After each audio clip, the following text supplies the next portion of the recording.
because we're all in this together. We're one team, one people, and one family, and we're saluting one great American flag, and everybody stood up yesterday. There was nobody kneeling at the beginning of the Super Bowl. We've made a lot of improvements, haven't we?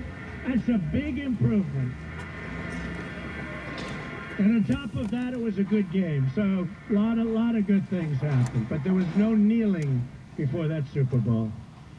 Today, we're thrilled to be joined by several business leaders who understand just how true all of the things that we're saying are. We're also thrilled to have a lot of the fake news media in the back. Those cameras are rolling. Hi, folks. That's what's good about doing it live. They can't cut you. You know, when you do a tape, you end up saying, well, wait a minute, what happened to the 4 sentences that they cut out? Where are those 4 sentences? That's true. A lot of fake news, but that's okay. Hey, they're doing their thing. Whatever, I don't know what they're thinking, but they're doing their thing. I want to start with a man I watched today on Fox, and he was terrific, Jeff Norris. Jeff, come on up. We know Jeff.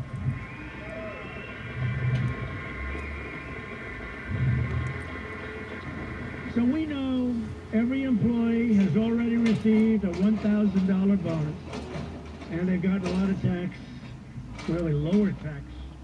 But they're doing a lot better. But Jeff, why don't you tell us a little bit more about your plans for the future of the company, and also what you have in mind for the money, which is going to be a lot, that you save on taxes. Well, first of all, welcome everybody here, and it's such a blessing to have you here, President Trump. In all my years, you pray for a president like this that'll take care of the working class and businesses, and we finally have one here, and I'll talk about my stuff in a little bit, but we need to make sure that we support President Trump, especially in 2018.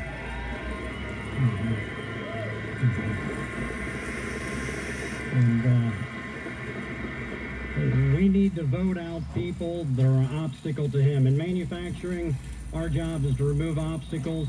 This man can remove obstacles, and we need to clear the path for him.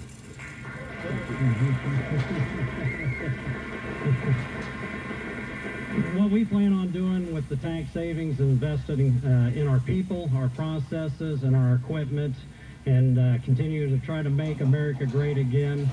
And like you said before, we've got the greatest workforce in the world. We just need a level playing field, just a little closer. It doesn't have to be there, just a little closer, because our people can do it. And I'm just proud to have you as our president, and I wish you the best, and God bless you. Thank you, Mr. Trump. I want to thank you for doing such a great job, too. Thank you.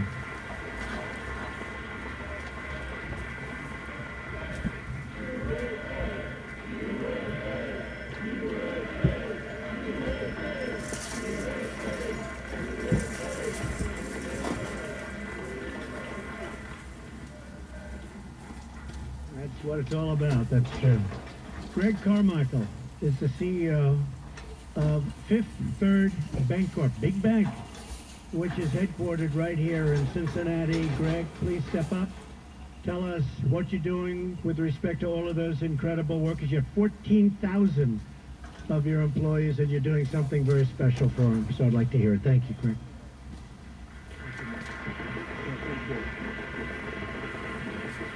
Mr. President, thank you. Thank you for everything you've done for our nation, and we thank you for your efforts and your leadership in bringing tax reform to America. At Fifth Third Bank, we're already feeling the effects of the tax benefit, and we're working to pass those benefits on to our employees. Immediately upon the announcement of the passing of the legislation, Fifth Third Bank announced an investment on employees that included raising the minimum wage to $15 an hour and providing a $1,000 bonus for over 13,500 of our valuable employees. We're investing in our employees because of their contribution they make to our bank to their families and the communities in which they serve. Mr. President, thank you for bringing meaningful tax reform and jumpstarting the U.S. economy. Thank you. It's a great bank, too. Thank you very much. It's a lot of employees, 14,000. Big bank, great bank.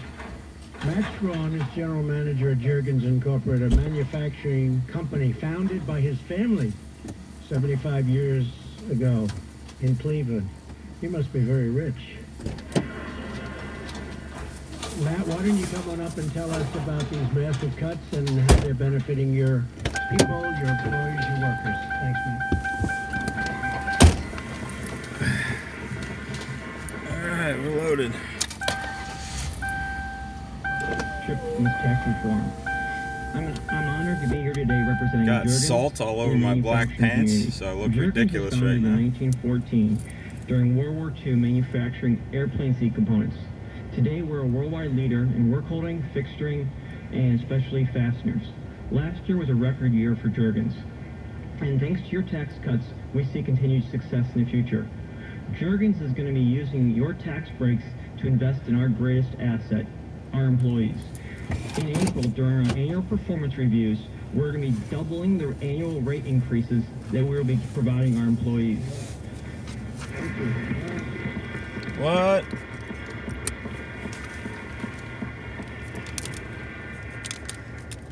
In addition, Where's we're going to Hollywood be do using your that? tax break to invest in capital for our machine shop. And also research and development. Oh, but they don't give for raises. our Come on. company, which will help us to hire more people in the future. So, Mr. Trump, your Well, if tax I get break to has get out three of here. benefits. One, more money Thanks, for our man. employees. Two, we're going to have more equipment for our facility. And three, we're going to be able to hire more people. Mr. Trump, thank you very much for your leadership in the tax reform. Great company.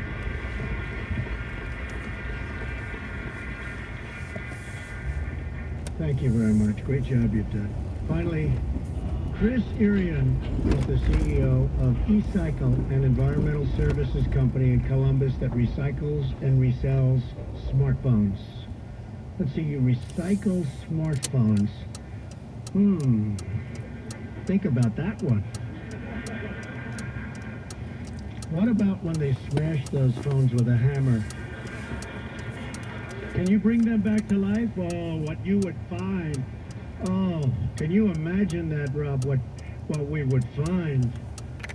Do most people, when they toss a phone, do they smash them with a hammer? No, not too many. Well, if you could recycle them, I'm with you all the way, Chris. I just saw that. I said, boy, that's exciting. Could be the most exciting part of this business. Come on up, Chris. I understand that you have a big announcement to make. Let's give us the news. Thank you.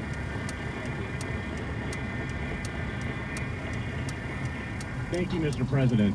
I'm pleased to announce that eCycle paid out our largest bonus in company history this past Friday. 100% of all of our hourly and salaried employees participated in this bonus program of over $350,000. Wow, look at that dude.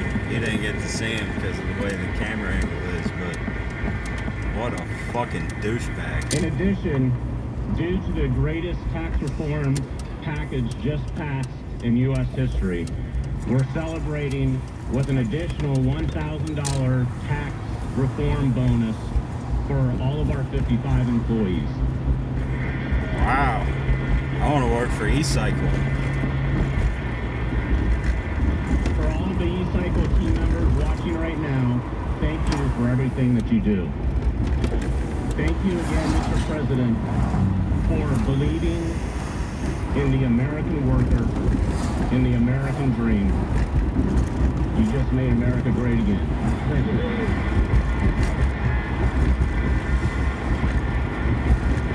Thank you, Chris.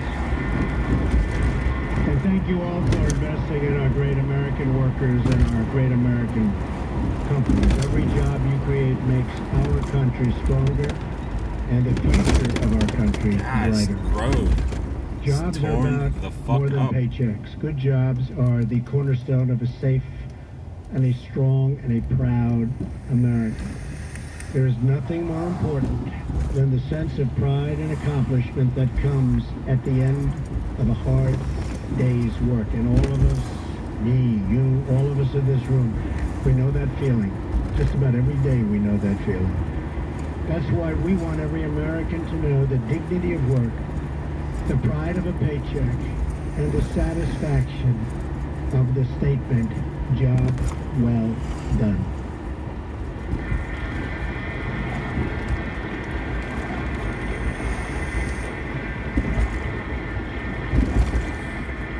Creating good jobs is also an important part of fighting the drug epidemic that has affected millions of Americans, bringing new hope to struggling communities. And it's gotten to a point where it's never been worse.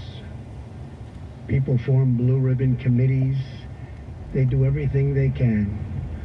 And frankly, I have a different take on it. My take is you have to get really, really tough, really mean with the drug pushers and the drug dealers.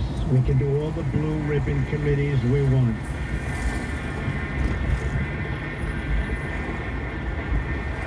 We have to get a lot tougher than we are. And we have to stop drugs from pouring across our border. Oh, we're building the wall, believe me, we're building the wall. Don't even think about it. Somebody said the other day, well, he really didn't want to build the wall. He was just using that for building the wall. A lot of other things aren't going to happen. And the ones that don't want security at the southern border or any other border are the Democrats. They don't care about the security of our country. They don't care about MS-13 killers pouring into our country. And we bring them out almost as fast as they come in. But nobody was bringing them out before us. And these are killers. But our guys are tougher than them. And that's what we need. Sorry. And our Democrats ought to get smart and they ought to get tough, or the situation's going to get very bad, but we're going to win. As we speak, our wonderful First Lady is visiting Cincinnati Children's Hospital Medical Center, hearing directly from doctors about their incredible work treating beautiful, precious little babies who are born addicted to opioids, and how government can help them save lives. And actually, Mrs. Portman is with Melania right now. They're together. Your wife, I hear, does an incredible job with the hospital. So thank you, Rob, very much. Appreciate it.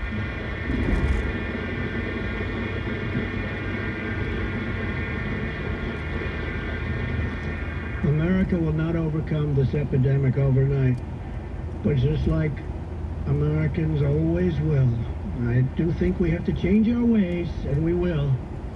But we will prevail. We're going to beat it. We're going to get tough. We're going to get angry, and we're going to win. Our children are being decimated. You know, one drug dealer can kill thousands of people. One drug dealer. If you ever did an average, nobody's ever seen this, you probably never heard this before, but if you ever did an average, a drug dealer will kill thousands of people. And we don't even come down on these people. So it's time to start. And that time is now, right now.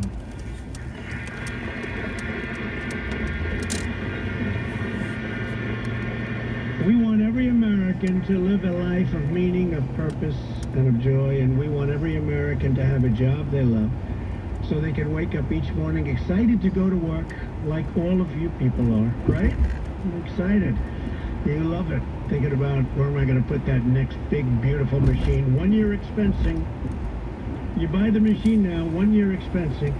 That will be one of the biggest things, nobody even talks about it, in our tax cut plan, right? The 1 year expensing. Nobody thought they'd ever see that in this country. And I think that's going to have a great incentive. I think that's going to have a tremendous incentive. They don't talk about that one, and you know, people don't talk about that. Most people don't know what it means, but some of the people in this room do. It's the 1 year expensing. You watch. It's going to have a big impact. That's why our tax bill also creates new opportunity zones, rewarding those who invest in distressed communities. and create more jobs for those who have too often simply been left behind. Workers will not only make more money because of our tax cuts. Starting this month, you will keep that money in your pocket, in your bank, or you may want to buy something, but you're going to keep the money that you earned. You're going to spend it. The government won't be spending it for you. Something really nice about that. Families in the great state of Ohio. Remember, for 2 years you heard Donald Trump has to go through Ohio. I said, I love Ohio. I worked here. I was here. I lived here. I mean, it was great. But they said Donald Trump has to go through Ohio. And did we ever go through Ohio? Right? We went through Ohio. And now it's much better than even Election Day. I saw that. They just showed that to me inside. Much better than even Election Day. And we did well on Election Day. That was about 1 minute after the polls closed. Donald Trump has won the state of Ohio. That wasn't too close, right? Well, we're doing better now. Because, you know what? Now we're producing. Before it was talk. See, before it was talk. It was like the State of the Union. They thought I gave a State of the Union last year that was very good. They didn't call it the State of the Union because you weren't there for a year. But it was nevertheless sort of the same thing. They thought it was very good. But they said this one was better because last time was aspirational. I said, we're going to get this, we're going to get that. And we've actually produced much more than I said I was going to produce. When's the last time you heard that? With judges, with the Supreme Court Justice Gorsuch, who's okay, this with isn't so many exciting different anymore. things. I'm here, gotta unload, and then it's time for the weekend. I love you. I'll talk to you in a little bit.